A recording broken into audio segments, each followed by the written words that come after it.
who's going to hire a divorce lawyer who has cancer.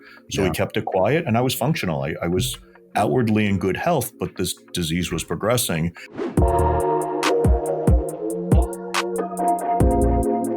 Well, hello and welcome to the J. Sterling Hughes Show. We share how we have grown our family law firm from 0 to 25 attorneys and over 15 million in the last going on 10 years here. And my purpose here is to document what's working, what's not working, what I see working in other practices with hopes that you can take that and you can recontextualize that for your practice and shorten your success curve.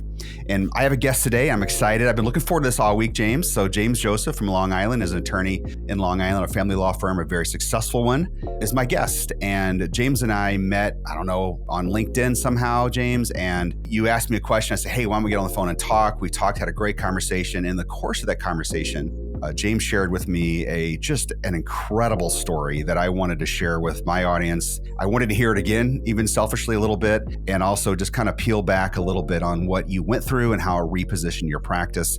I don't want to give too much up here. I'll let you get into that. And also, another real interesting part of how you've built your very successful firm is by just adding value to others and building your relationships through just old-fashioned, how can I help sort of mentality, which has positioned you to where you're at today. So without further ado, James, tell us the James Joseph story. Thank you, Jeff. Of course, and thank you for having me on the podcast. I was really flattered when you asked me. As you know, I'm a big fan of yours. We got to know each other through LinkedIn, and we've had, an offline conversation. But with what you've accomplished in such a short time, in addition to practicing law, I do a lot of work in coaching, in being coached, and also coaching other attorneys. And you're the first matrimonial attorney I've met that have experienced such incredible growth in such a relatively short time.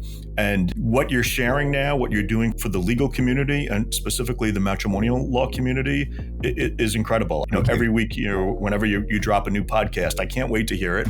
And I'm so impressed with your willingness to innovate and to experiment and then share that knowledge with us. So really thank you and happy to be here. Well, thank you. Thank you so much. So my story. So I had a 5-attorney matrimonial firm on Long Island. We're suburban New York City. So we really cover the suburban counties, Nassau County, Suffolk County. We go a little bit into the city, mostly Queens. I try to stay out of Manhattan. When I was a young lawyer, that was, fame and fortune. The older I got, I realized the commute just wasn't worth it. And I have enough competent matrimonial lawyers in Manhattan that I can refer people to. So on that, I'm in a little town of 16,000 people in the middle of nowhere, Wisconsin. So when you talk about that, I have no idea what that means. So what does fame and fortune in Manhattan mean? So Long Island, we're in a small town, Garden City, which I would have to guess has 50,000 people. Long Island has several million people. Okay. When you get into New York City, I think there's another 8 million. There's significant wealth out here on Long Island and probably a significantly greater concentration of that in Manhattan. Okay. And as a divorce attorney, at least as a young lawyer, that was my goal, was to break through. I thought that to be accomplished as a lawyer, I wanted to have the more complicated cases where we were dealing with very high net worth. And I broke through. It took a while, but I began to get those cases and I quickly realized, so what? I care about people wherever they are in life. Unfortunately, we can't help everybody. It's not inexpensive, a divorce.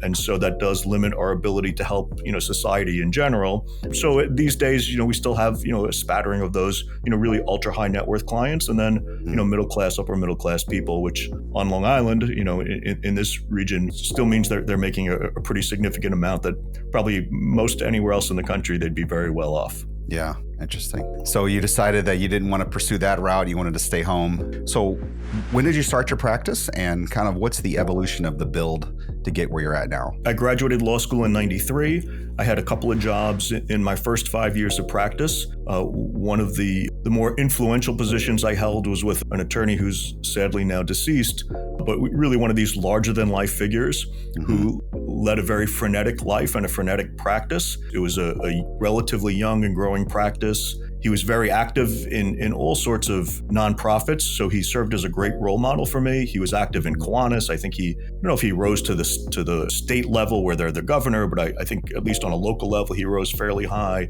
He was active in the courts. He was a president of our bar association. but it was a very busy practice and quite frankly, poorly run. Eventually the partners separated and they all enjoyed a lot more success. But when I was there, it was the type of place where you would work 12 plus hours a day, 6 days a week, and couldn't keep your head above water even doing that. Wow. So I learned a lot of what to do, and I learned a lot of what not to do. Good lessons on both sides. Yes. And truly, grateful for those lessons. So 5 years out of law school, at the time I was making $45,000 a year and again, working crazy hours. And wait. You were 5 years out. This is 1998. Yes. You're making $45,000 a year in New York City area. Yes. Suburban. Don't embarrass me too much. Okay. All right. Yeah, I've always been. Do you remember what you were billing back there, James?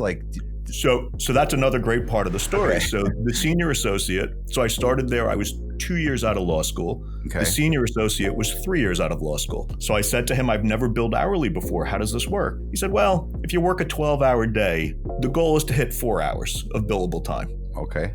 And we would do that. And the partner that I worked for was also very well-intentioned. And at the time, we were representing a lot of his friends, many of whom didn't have a lot of money. And he would cut those fees generally in half. Okay. So it was clear, and of course, even then I understood it. Now it's couldn't be more obvious that firm was destined to fail. Yeah. And so when I went to him for a raise, he said, James, what do you think is fair? And I said, honestly, I think double. And he said to me, James, I agree with you. Unequivocally, I should be paying you that. He said, but I have no money. And I said, I completely understand. I'm not surprised. So it was very easy for me to start my own practice when people say to me, wow, that's really impressive. I can't believe you went out on your own back then and at that age. And I said, with the money I was making, it was so Survival. easy. Yes, right. And, I could not only replicate it, but I could, easily, double it, if not more, pretty quickly without, and working a lot less. Yeah. So that's when I start. So I go out on my own in 98.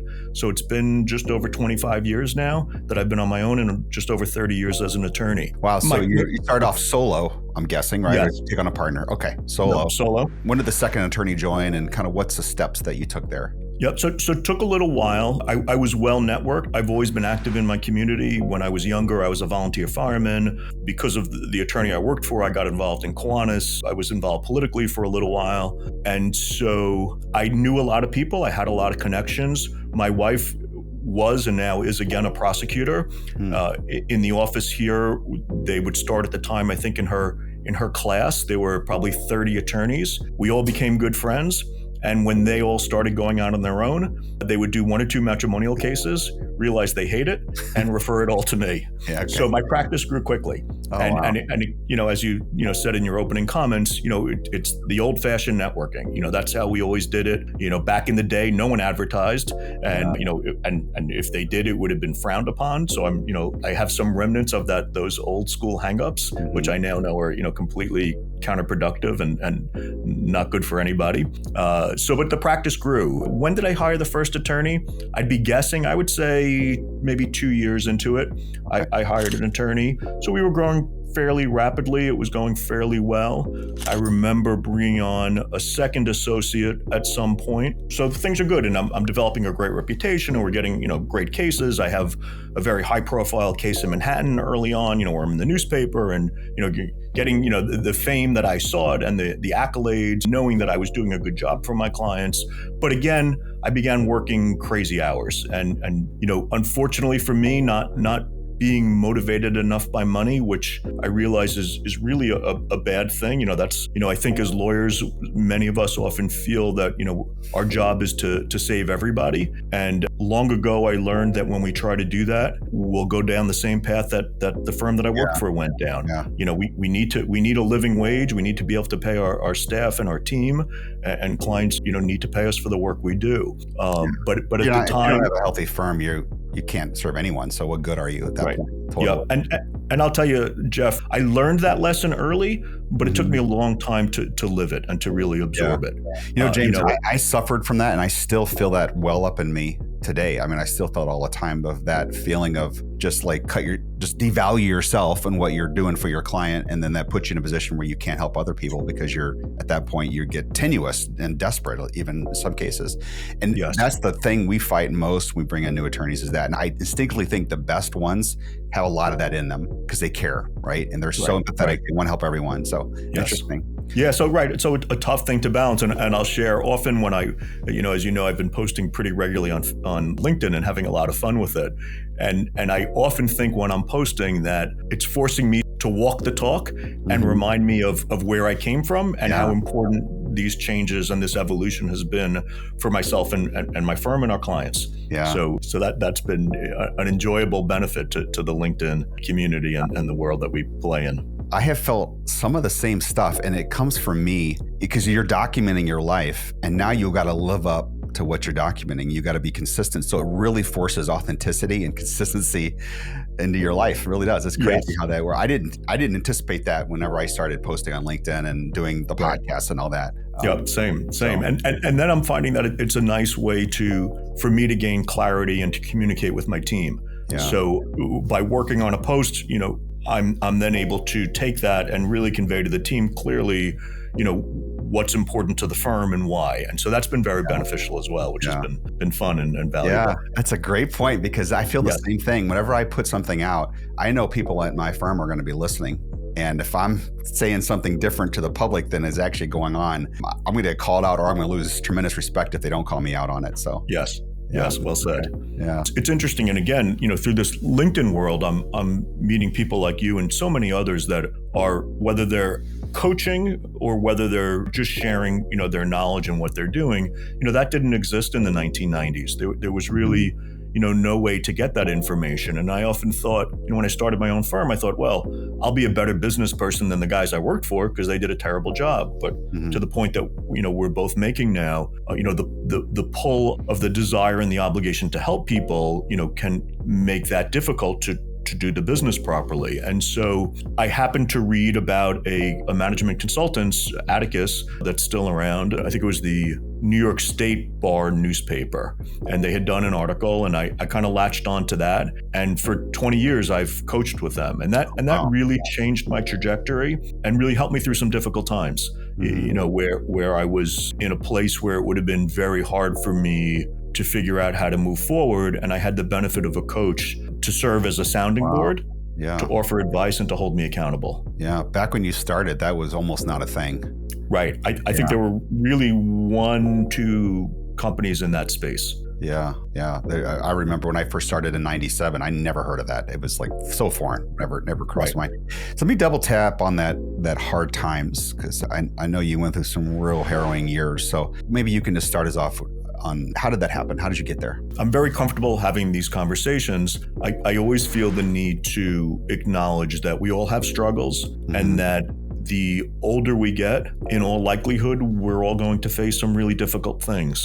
And so when I share my story, it's not from the standpoint of, gosh, I had this terrible experience and, no one else has. It's more recognition for me that, hey, we all go through some really bad things and hopefully we get through them. Hopefully the pain doesn't overwhelm, the ability to reinvent ourselves, to find, some, silver lining. I think with my story, I'm comfortable saying the silver lining, but I think, the loss of, a spouse, a child, I can't imagine. So with that caveat, so when I was 34, so my practice was doing really well. I really, felt on top of the world. I was, growing, rapidly at the time and proud of the work that my firm was doing, proud of my team. And I went in for really what was a routine blood test in April of 2001. I met with a young oncologist who, stepped out of the room to get the results and came back with tears in his eyes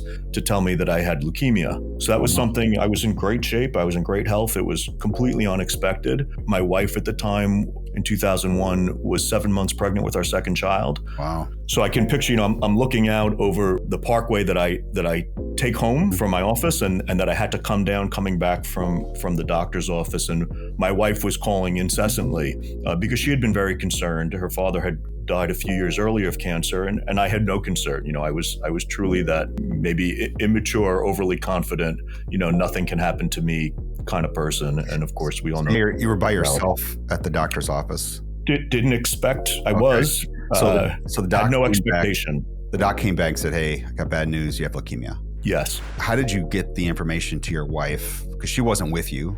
How did that all take place? And then I'm just curious. Right. I'm just curious on the moment what was happening. Yeah, tough conversation. I wouldn't answer the phone. I guess probably smartly, I didn't think that was a good way to convey that news to your pregnant wife. So she called you knowing you were coming back from the doc and wanted just to see how it went, like a routine check-in. Yes. Hey, James, how'd it go? Okay. You wouldn't answer. So when you not answer, she's like, everything's going through her mind at this point. Yes. Okay. Yeah. So I was diagnosed with a chronic leukemia, chronic lymphocytic leukemia, it's known as. And at the time, it wasn't something that was common in people of my age. And so in the beginning, we got a lot of mixed information about it. The good thing, it was a chronic disease, which means that it progresses very slowly. The bad thing is with a chronic disease is that you have this hanging over your head, for a very long time. And so fortunately, at the time, the world-renowned oncologist for that specific disease happened to be out of a local hospital here. I would have traveled anywhere, but he was local, and just a brilliant, warm, wonderful human being who I think, but for his understanding of the disease, I wouldn't be here today. So I'm a big fan of, just like with attorneys, I think you need to find, one of the best. And I think with medical care too, in every profession and in every job, there's, varying degrees of competency. And I think for anything that's important, we all owe ourselves and our family, we need to take the due diligence to make sure that we get ourselves in the right place. And if we're not, that we find the right person. And so I went through a couple of oncologists before we found him. And at the time, the staging system for the disease I had was known as the Rye staging system, after Dr. Conti Rye, my doctor. And so when I finally got to him— I don't know what that means. What does staging system mean? So many cancers, they'll stage. So, and it may differ for each cancer, but at the time they would stage this type of leukemia from stage 0 to stage 5. Oh, okay. Got it. So it's a way to categorize the severity or the progression of it. Yes. Okay. And you called it chronic. Is there like an I'm asking out of ignorance here, James. Is there like an episodic type leukemia where you get it and then it's gone? No, but there's acute. So acute leukemias progress very rapidly, where people get diagnosed and they go often straight to the hospital and need treatment immediately. Chronic can take time. Everyone is different. For me, it would be 4 years before I started treatment. So for 4 years, we had this hanging over our head. But just to close the loop on Dr. Rye, so when I got to him, I said, Dr. Rye, so what stage am I in? And he said, James, I don't use that system anymore. And it was so wonderful and powerful to hear that, because to know that I was in the right place, because the other doctors were still staging it that way. And he said, no, we now have a much deeper understanding of the disease and how it will progress. We look at different markers. And so that was valuable for the decades that we used it. But now I'm looking at other things. And so he had a much deeper understanding of the illness and the likely progression it would take with me. And that allowed us to prepare properly. Wow. That must have been an amazing conversation to hear that he was so advanced that he rejected his own system that he developed. Yes. And that goes to, that applies in life, right? And I think, I love your podcast where you very openly share about your thoughts on, or your prior thoughts on non-attorney consultations. And I think you shared on the podcast, that you would have fought somebody saying that's just not possible, that will never happen. And then you tried it. I don't know where you are right now with it, but it was actually working. And I think that's, for all of us, these things are great reminders of the risk of being overly confident in what we think we know and how we live our lives and run our practices. Yeah. So you had to wait 4 years from the initial diagnosis till, like, what happened in those? Are you getting tested regularly? So in the beginning, every 3 months, I would be tested. I would go in to see Dr. Rye. And I've described that because an oncologist had shared this with me. There's a story of the sword of Damocles, which, to make it really brief, there's a king and his friend is like, king, your life is so great. And the king's like, no, you don't understand. And the friend's like, you're crazy. I'd love to live your life, even for one day. You have it so good, you don't appreciate it. And finally, the king said, you know what? You got it. And his friend, and I forget if Damocles is the king or the friend. For these purposes, we'll say he's the friend. And so Damocles says, great. I want I want to sit at the table. And so the king says, great, sit in my seat. You can be at the head of the table. And there's, abundance of food and women. And, he's having the greatest time of his life. He's like, this is incredible drink. This is so wonderful. And at some point during this meal, he looks up, and hanging over his head by a horsehair is a giant sword. And when that horsehair breaks, it's going to come down on him. And for me, that was such a great analogy in understanding what it was like to live with a chronic cancer. You go about your life, everything outwardly is fine. At least in my case, no one had any clue. We didn't share other than with our closest friends, who's going to hire a divorce lawyer who has cancer. So we kept it quiet, and I was functional. I was outwardly in good health, but this disease was progressing. And in the time before and immediately following these appointments, you would have, deep concerns about what might happen and whether you'll get the news that it's time to begin treatment. Yeah. So that's the downside, which of course, is incredibly stressful. And, I guess even to this day, decade plus later, it's still hard for me to accept how difficult that was on myself and my family, on my wife, on my children. Yeah. But, it's a lot to go through. And so... Do you still get anxious today when you go to the doctor for a checkup or anything? I don't, but I also, I see a lot of doctors. I have a long list of doctors that I implore everybody to go to, at least if you're my age, from your dermatologist to your dentist to your cardiologist to your GI doctor. So I'm very thoroughly examined regularly, not because I need it from the cancer standpoint, but because I think we all need it if we want to live long, healthy lives. And if we're fortunate enough to have the means, the insurance and the ability to make the copays and the ability to find the time, I'm a big fan of doctors and happy to go and to know that anything that can be prevented, we're going to prevent. Yeah. So you're 30, I guess you're 38 at this point. So 4 years in. So I remember I had just hired a new lawyer in early, I guess I made the offer, let's say in July, and he started in August. And a few days before he started, my doctor said, it's time, you have to start chemotherapy. And I had a couple of trials on for that September, and we were going to start right away in September. And so I had to explain to this new attorney that, hey, in my way of minimizing important things, it must have been his first or second day. I said, look, I have some mixed news. You may have just gotten yourself a free firm because I don't know how this is going to progress, but this is, yes, but this is what a conversation. So this was the only attorney other than you in the firm at this point. So we had three at that point, myself and two others. And was this attorney brand new, like not even knowing how to practice? No, experienced. Okay, experienced. Okay, yes, experienced and had a lot of trial experience, and so was able to step in and cover those trials if needed, which certainly I had no idea if it would be needed. And so, for me, I've been really fortunate. Every step of the way is as difficult as it was. I'm the poster child for perfect outcomes. And so, of course, have a lot of gratitude to my doctors and to the Leukemia and Lymphoma Society, who funds a lot of research and where I've volunteered for over 20 years and done a lot of work with them. And so I start chemo and I'm coached throughout this. And so that's, really a critical part of the story, because I don't think I could have effectively handled this on my own, but having a coach throughout, we were able to discuss and come up with a plan. And since I had this chronic disease, I had a lot of time to plan. And so we figured out, what steps we needed to take to, I don't want to say ensure the firm's survival, but increase the likelihood of the firm surviving. Before I started chemo, my doctor had the foresight to recognize that it probably wasn't going to be effective based on whatever genetic markers he was looking at, and that I would ultimately need a stem cell transplant, which at the time, and even to this day, a pretty high risk procedure. Yeah. And so before we started chemo, I live in New York. I went up to Boston, which at the time was one of the 3 top transplant hospitals in the country, and met with and developed a relationship with the transplant oncologist there, knowing that this may be necessary. Mm-hmm. So the doctor is telling you, look, try chemo, probably won't work though. Right.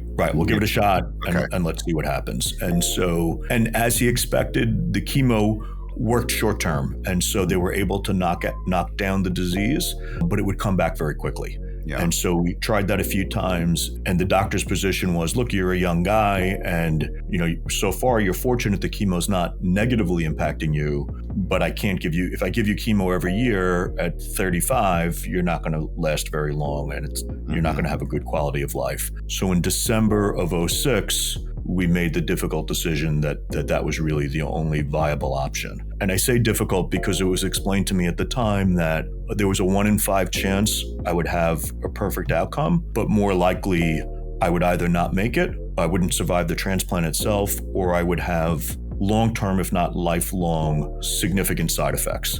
Like, what would be a side effect of that? It runs the gamut from skin issues, rashes, itchiness. Okay.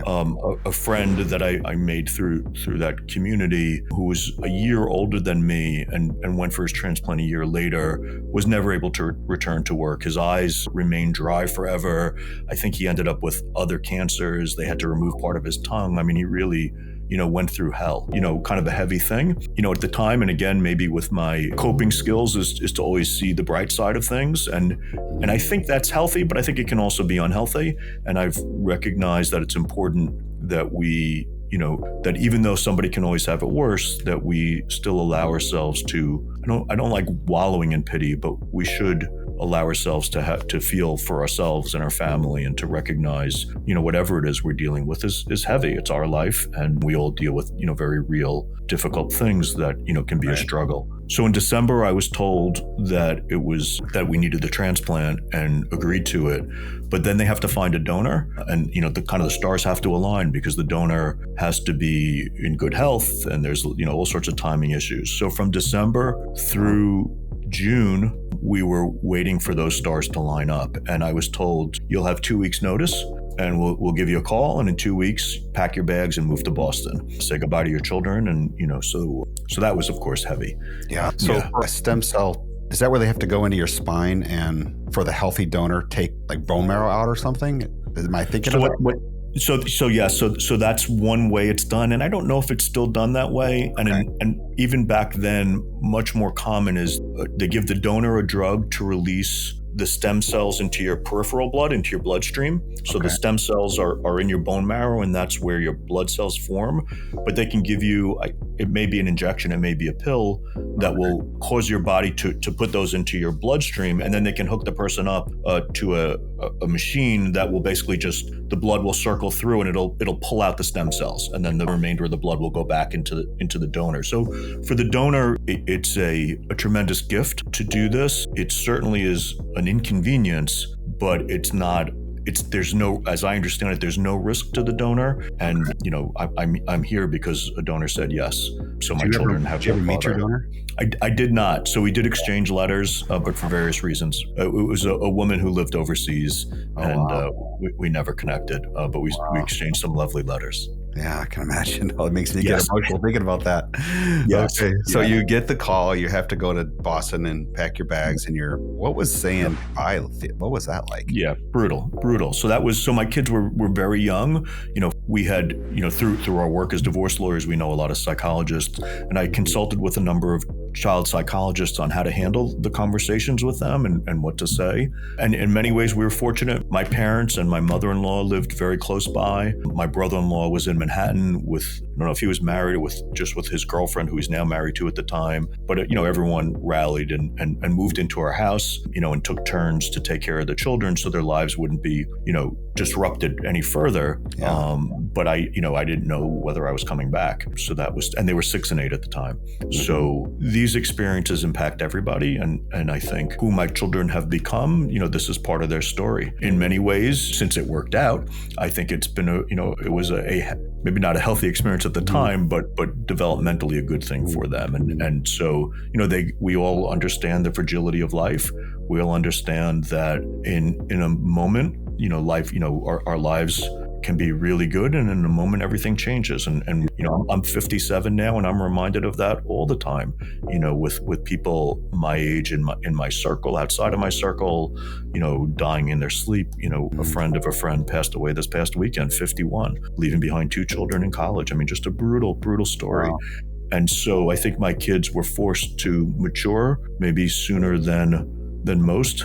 But I think, as they're now, young, adults, I think overall it was a net positive. But when you talk to them now as young adults, and then you reflect back on those years, and in particular that time when you had to leave to go to Boston, do they share with you, like, how did that affect that they look back on, that they remember the most today Like what's been the lingering feelings that they've had from that? So great question, and I'm thinking, geez, maybe I haven't dug deep enough with them.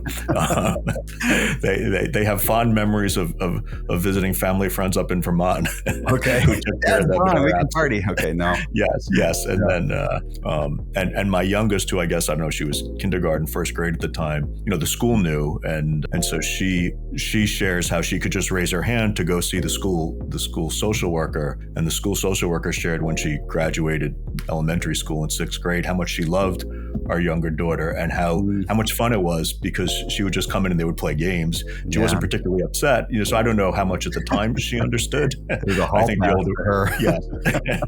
I think the older one, it hit harder for. But good questions.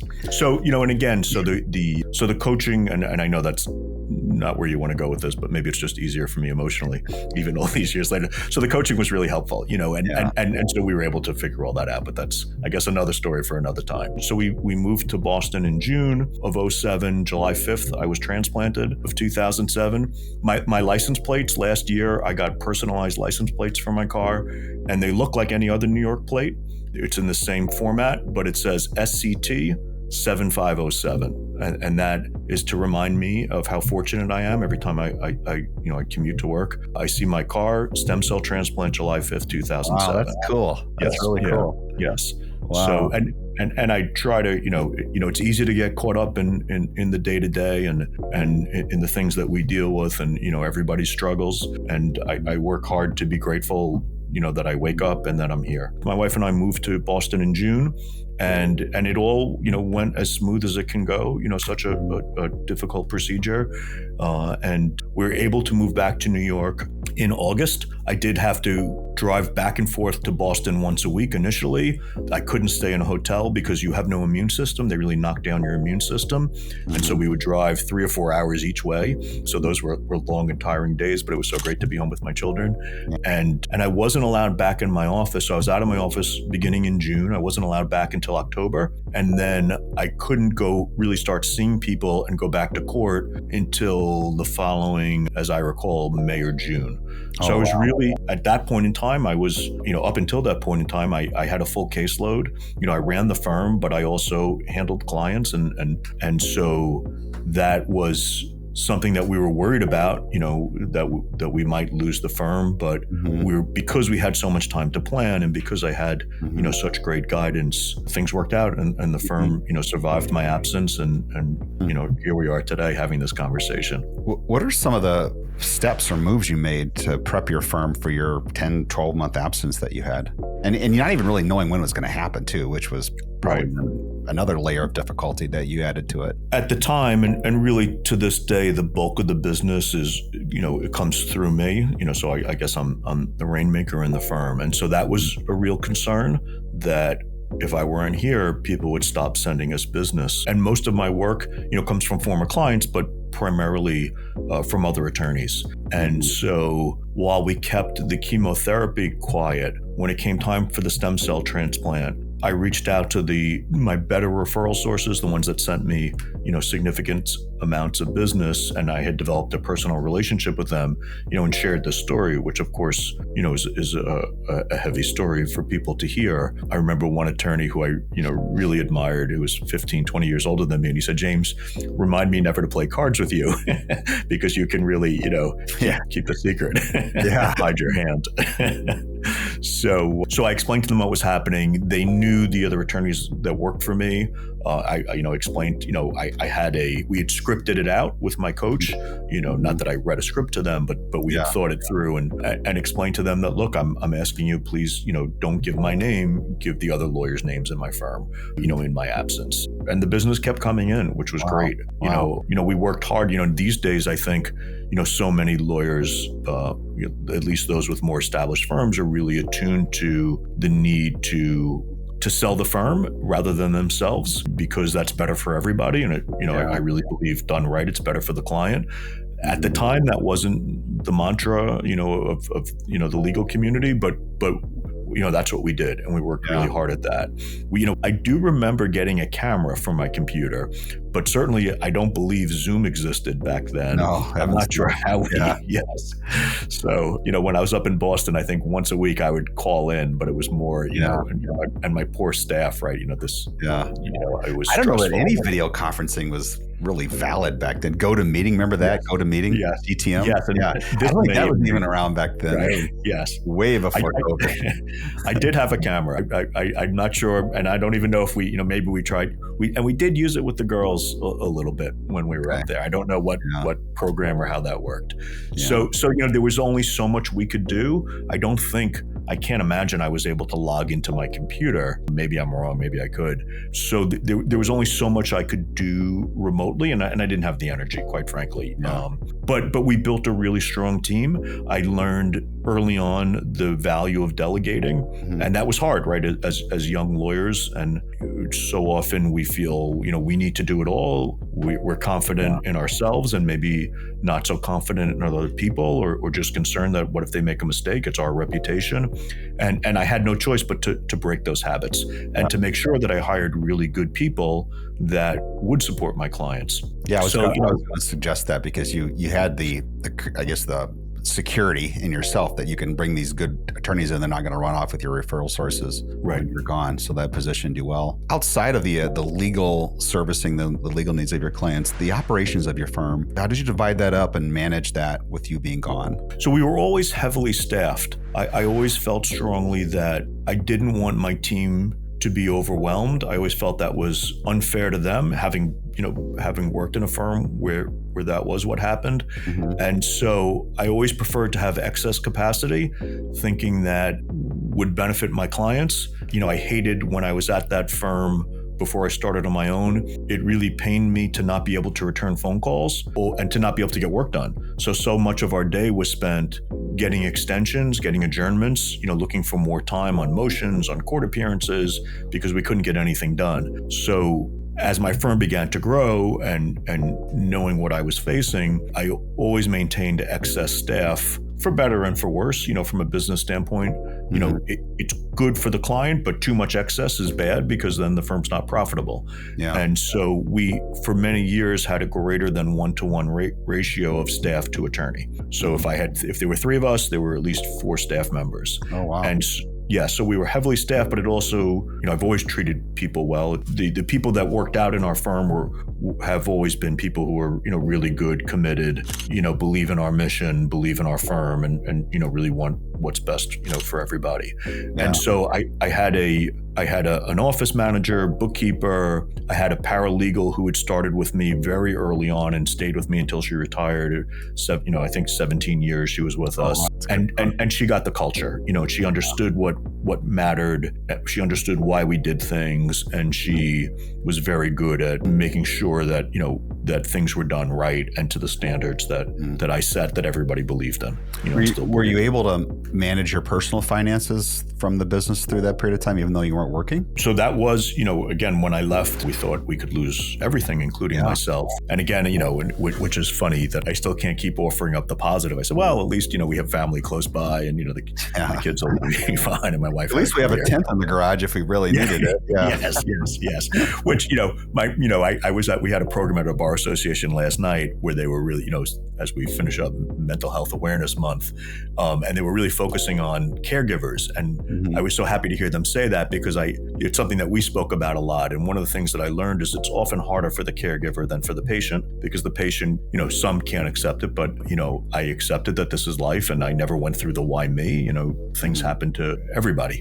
And so, but my wife would have been left, in a very difficult, I would have been gone, which is terrible, but my wife would have been left, in a really difficult situation. Yeah, 2 little kids. Yes, right.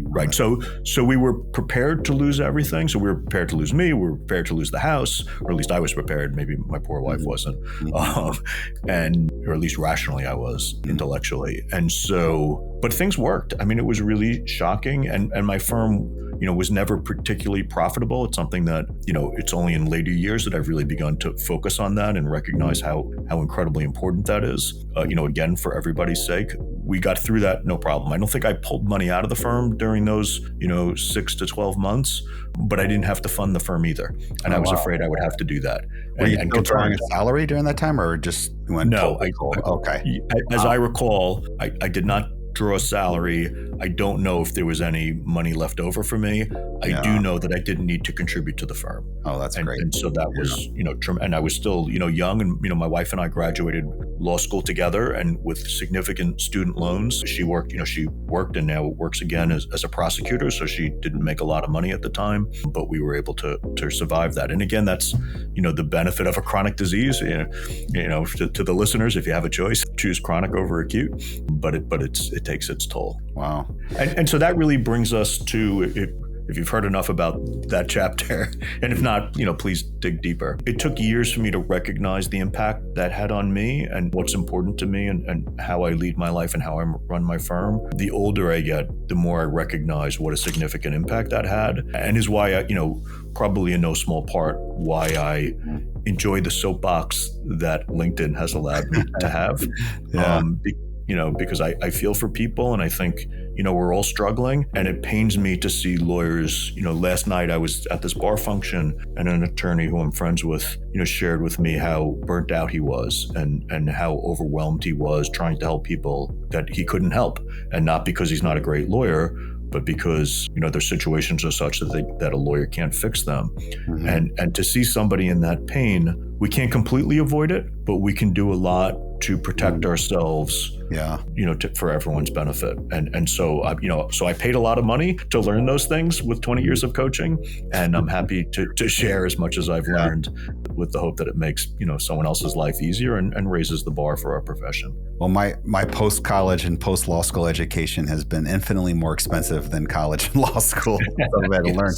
So let me close on this, if I may, James. As you look back on those years of the run up to your stem cell therapy and post that, how has all of that changed your leadership in your firm and how you manage the firm today? What's most important to me is that everybody here are healthy and can, in a way that they can perform at their best. And for me, that means not burning out, taking care of themselves, not taking every client that comes in the door, not trying to get every last penny I could squeeze out of somebody, but making sure that they're put in a place where they can come to work at a reasonable hour, stay a reasonable amount. Look, we're lawyers. I don't think anybody, expects to work 7 hours a day, but I don't think anybody should be working 10, 12 hours a day regularly. Mm-hmm. Sure, if there's a trial, there's a lot of work to be done, but I never want my attorneys to be in a state where they're constantly overwhelmed, or my staff, by the work that has to get done. And I think, my viewpoint, which I think is backed by science, is it's counterproductive. It's not just that I'm a nice, sensitive guy because I've been through some tough stuff, but it's also good business. I think that when we drive people too hard, we're putting them in a place where they're going to make mistakes, where they're not going to be able to think clearly. One of the stories I love telling, when I first met Mark Powers, who founded Atticus, they had done a 3-day event in Manhattan, and he was telling us to work less and stop working weekends. And it was very appealing, but I pulled him aside at a break. I'm like, and I was, in my early 30s, I said, Mark, you have to understand, I want to be, I love what you're saying, but I want to be the best lawyer, in my area. I want to be the top guy. That's what drives me. And you're telling me to work less. And he looked at me, he said, James, if you wrote another motion, would that make you a better lawyer? And I said, it's a good point. Great question. I don't think so. Yeah, right. And wow. He said, what if you had time to think? What if you had time to strategize? What if you had time to decompress? Mm-hmm. And it made a lot of sense. And I think, 20 years later, science is backing that. And, the understanding of the brain and what we need to perform at our best is really consistent with running a practice that you're not constantly on, that you do have downtime. We had new carpeting installed in my office over the Memorial Day break, and I'm embarrassed to admit that I completely forgot. And I had planned on coming in. I'm like, you know what? We were away with friends, but I'm like, maybe I'll come in Monday night and set up some of the computers. And Tuesday morning, I was, at home working out. And I'm like, oh my, a friend called me and he's like, hey, who's in my building? He's like, what was going on in your office? I'm like, oh my God, I forgot. And that's a really healthy thing because I knew my team was on top of it. We had somebody in the office, one of our team members who was in charge. I have complete confidence in her, and it gave me the luxury of forgetting about it. And I think, and I want the same for them. And I think that we all just do better. That's a blessing. James, this has been an incredible story. I've just so enjoyed hearing it. I heard a lot more details this time around. It was just really, really touching. So thank you for sharing it so candidly too, by the way, just let me dig into your emotions and all that. So I know you do some coaching. Maybe you can tell us a little bit more about that, and how would someone reach out to you? Thank you. So I would suggest reaching out to Atticus. I'm not interested in taking any more coaching clients right now. When we go offline, you're going to share with me some of your secrets of growth. My plan at this time in my life, I'm in leadership at my bar association, which takes up a lot of my time. The remainder of my professional time is devoted to growing my practice. We're at 5 lawyers. And I feel strongly that we have something special to offer. I'm really proud of the work that we do. And so I want to get to 15 lawyers. And I haven't cracked that code yet, but so I'm not in a place where I'm interested in taking on coaching clients, but I've, so many friends and colleagues over there that I have the utmost respect for. And really changed my life. So that would be my shout out to them. Atticus.com, would that be their site? I'm not familiar with I think it's Atticus Online, but they're based in Florida and a good group of people. So thank you for that opportunity. Yeah. And so if people can find you on LinkedIn. I know I just put a plug for you. I follow you on LinkedIn and read your stuff every time you post. So I love it. It's really good content. Very practical too. So thank you. My pleasure. Really, really great. And thank you for the opportunity. This has been wonderful. My pleasure. Same for me.